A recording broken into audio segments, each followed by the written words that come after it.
I am just so grateful to all of you making it out on this pretty miserable day to come and have a listen to what we're talking about. It's a real buzz. We had 92 people register on Humanities, which is just well beyond what I thought we would get to, so that's really lovely. So yeah, I'm Lou. I work with Richmond Landcare. I am the project manager for this project, Nature-Based Solutions, which is a pilot project that we're looking at building flood resilience in the Lismore Catchment, in particular the River Catchment. Thanks. So I guess I thought I'd do a little bit about what is a nature-based solution.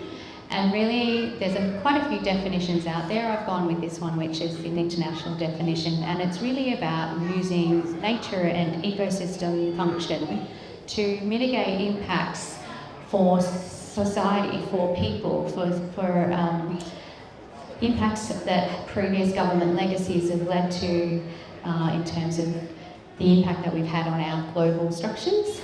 And so we're looking at a little tiny patch up here where we're looking at one type of nature-based solution, but there are others. So I just wanted to give a little bit of rundown of some of the things that could be considered nature-based solutions. So regenerative agriculture is a big one, particularly across our landscape. We've got lots of farm industries, and regenerative agriculture is looking at practices that actually increase the soil organic content that then helps hold moisture and traps carbon. Wetland reinstatement, so there's been a lot of drainage of wetlands across the region. They all had a very important function. One is that those wetlands, when they're reinstated, can have extra airspace in our catchments to hold water and store it. They also are a filter, so when you've got a good functioning wetland and water moves through it, it actually pulls out all of the contaminants and then that cleaner water can go further downstream. We're seeing some pretty massive impacts of tuck-in swamp drainage system at the moment with that massive fish kill that's happening in the Richmond down near the estuary, which is really, really sad. What we're really going to be talking about today is reforestation. So there's actually quite a few things that forests can do to actually mitigate the impacts of flooding, so reduce the flow, volume and intensity that leaves those catchments. So I'll be talking through those. This is a little tree that survived the most recent inundation event that happened a couple of weeks ago with old Alfred as he came our way. And a lot of the trees that we planted survived, so we're very happy about that. Next. So I just kind of wanted to do a little bit of an overview of how does reforestation of the Alpha Catchment actually work in terms of mitigating flood impacts. So this picture, you don't need to worry about all of the bits and pieces in terms of the definitions and the xylem and the phloem and all of those, but ultimately what I'm trying to show with this picture is when we plant deep-rooted tree species, or where deep-rooted tree species are in the landscape, those tree roots will be taking water out through transpiration from those soils, and so you end up with more of the soil profile having airspace for rainfall when rainfall falls, and runoff when runoff overflows. It sinks into those pores, and it just gives that greater capacity of those soils to hold water, and then less water will actually run off into the stream as surface water runoff. Next, the root systems also hold on to soil. So I've got two examples here of one where there aren't any trees on the bank, and you can see that horrible erosion point. This one is actually going to be part of our project, and at the moment, the last time that we went out there, well, when we took this picture actually, there's a fence that kind of goes up to a point and then it dips because it doesn't have any soil left, and then it goes back out. Compare this to a remnant veg that sits up in the upper parts of Terania Creek, and this is an area that can I name you, Nan? This is on Nan and Hugh's place, and this is actually a remnant bit of vegetation that actually hasn't changed since they've been up there for around 40 years. Have I got that right? Yeah. So you can see the absolute stark difference the trees are making in terms of erosion. And then next. And then we've got forests on low gradient riparian zones in the upper catchment. They slow those over. So we have we have the increased airspace, we have the soil holding capacity, and then we have this actual physical barrier. So trees in the landscape as water moves through those floodplains, and you know, we've all seen it, debris backs up behind trees and it's held there, and then the more debris you get that holds up, the more you can trap sediment as well, which is going to improve the water quality of the water that's leaving those areas. Next. And here's another example of what that looks like in a less mature planting.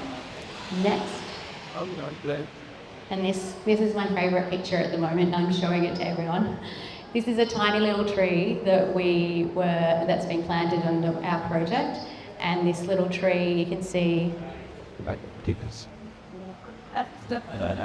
it's doing its job. This tiny little baby tree has caught all these grass debris as it moved through, and this was replicated across this whole planting. The trees they survived. They're all looking really good, a little bit bent over, but they're looking really good, and I just love it. I love that early on it's actually performing that function that we want it to perform.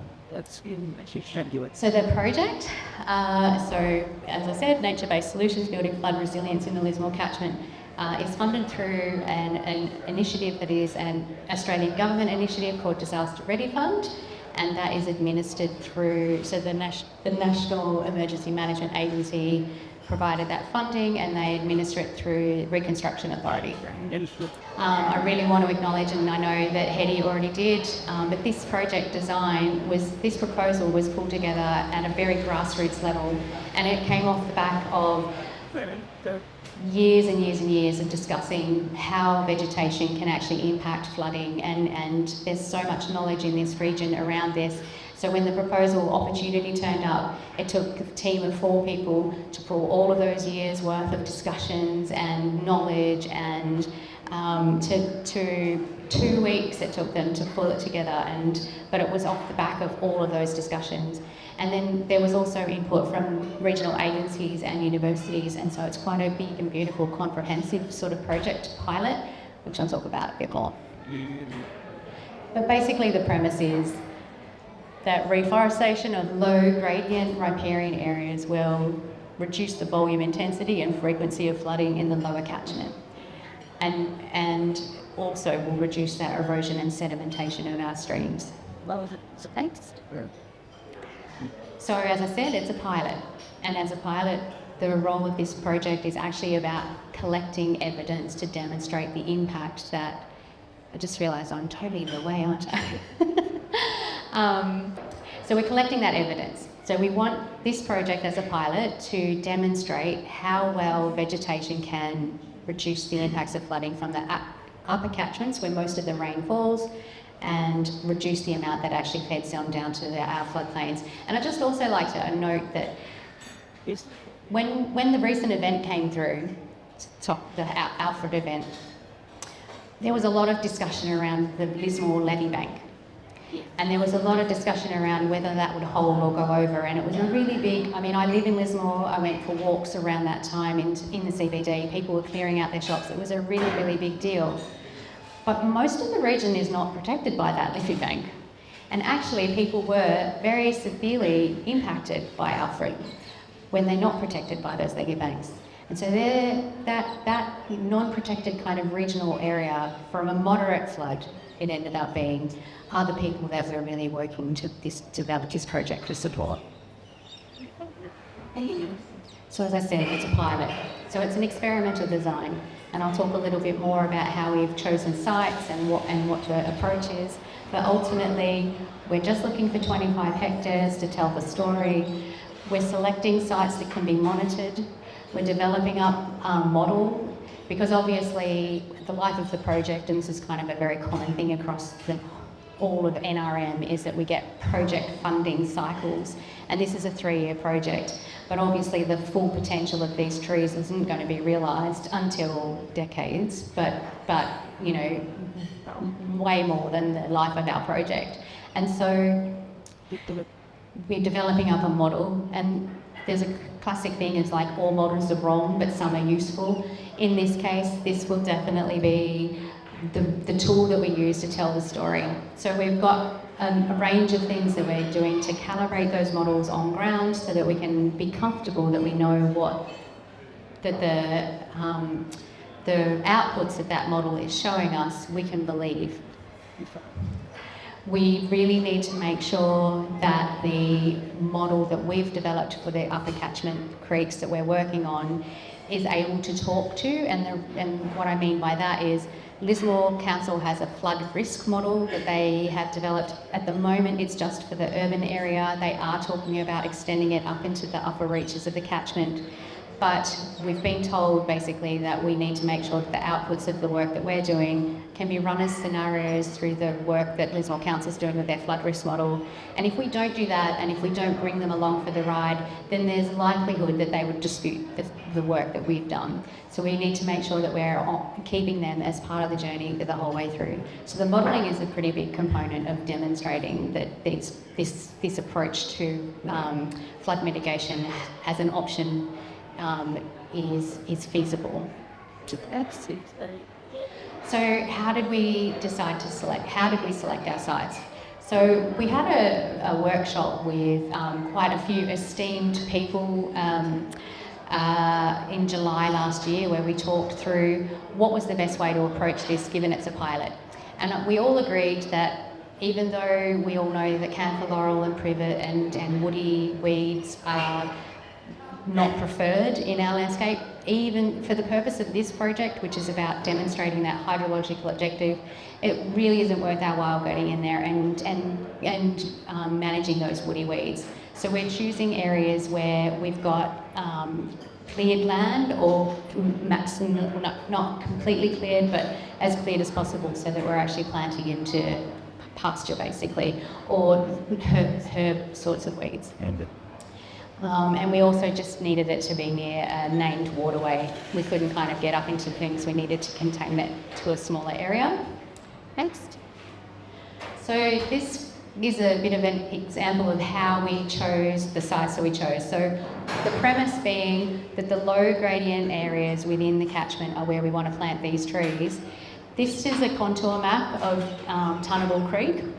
And so you can see where the blue is really dark, that's where it's really steep incline. Those contours are very close together, so there's quite a steep gradient there. But then you can see where I've got the two larger red lines, that's where the gradient has flattened out. But then at the bottom here you can see there's this little line. So basically the way that we've kind of been selecting these sites is looking at where they are in the landscape where it's flat gradient, but how far they are also above, and we're calling these pinch points.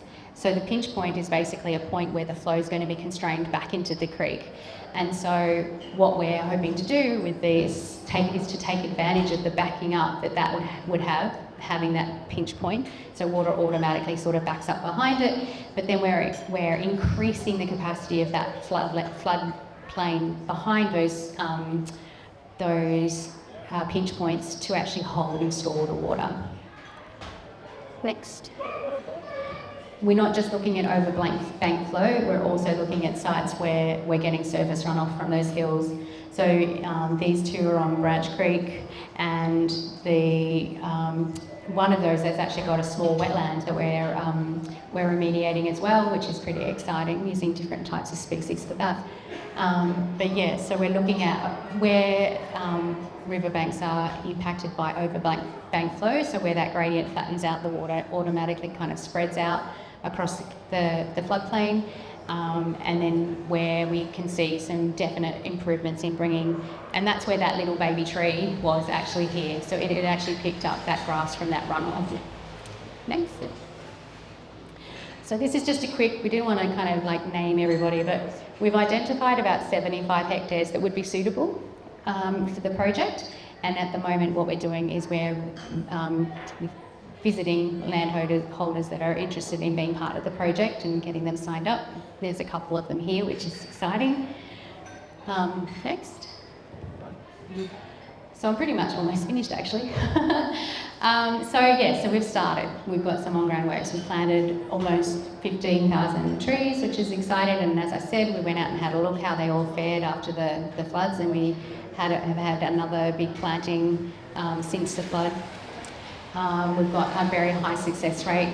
I would really just like to call out one of our landholders who we planted just before Christmas, and then there was that very dry period, I don't know if you remember, between Christmas and New Year, and he and his family, we were on their festive break from everything, actually spent 29 hours watering their plants to make sure they survived, and we had over 90% success rate. So very, very grateful. People that are participating in this project are really really keen to be part of it, and they are land stewards, and they do want to look after the creek that's in their on their properties. We wouldn't be able to do this on our own. So we've got a community advisory group, and we have several very high caliber humans that are on that advisory group. We're very grateful for their knowledge. We've got decades of knowledge in that group. So when we were designing what would we be doing, so we've identified our target areas, the next step was like, well, how are we going to re-veg these out? And so we went to our community advisory group and said, what do you think? What should we do? And we had discussions around planting density, so number of, how far apart the trees are spaced. And we came up with 1 to 1.5, and that was for two reasons. One, obviously the closer the plants are together, the more they're going to have that debris capturing property. But also the canopy will close a lot quicker, which will then reduce the needs for maintenance, or as much maintenance. So early on, the maintenance is going to be quite high because you can't get through with a big slasher between the trees. So it's going to be intensive to start with, but then the longer term need for maintenance is going to be less. Then we also talked about how are we choosing the plants that we're choosing, and we discussed that there are several species. So we've got about 31. We've added a few since then as well, but 31 species that we were calling them flood champions. So they were the ones that survived and thrived even through the big rain events that happened in 2022. So remembering that there was actually 2 floods that came through, and we had some that survived the February 2022, and then they still backed it up in the March one as well. Very impressive species, and we're excited to be getting those ones into the ground. Yeah, so we're going to be working with Brendan to run another citizen science project, but then Annie Kia is here as well this evening. He's also got the Sentinel program, which has grown and become something quite significant. There's a lot of really valuable data that group of people are collecting, and we will be using that to help us collaborate the model that we're using as well. So citizen science is a really, really important part of this project. The other thing about this project proposal, which I think was absolute genius, is that we recognise that there is no way we will get the funding required to deliver a project at the scale that we need to deliver in terms of having nature-based solutions or reforestation of upper catchments actually have a meaningful, tangible impact on the flow that leaves these upper catchments and heads on down to those floodplains.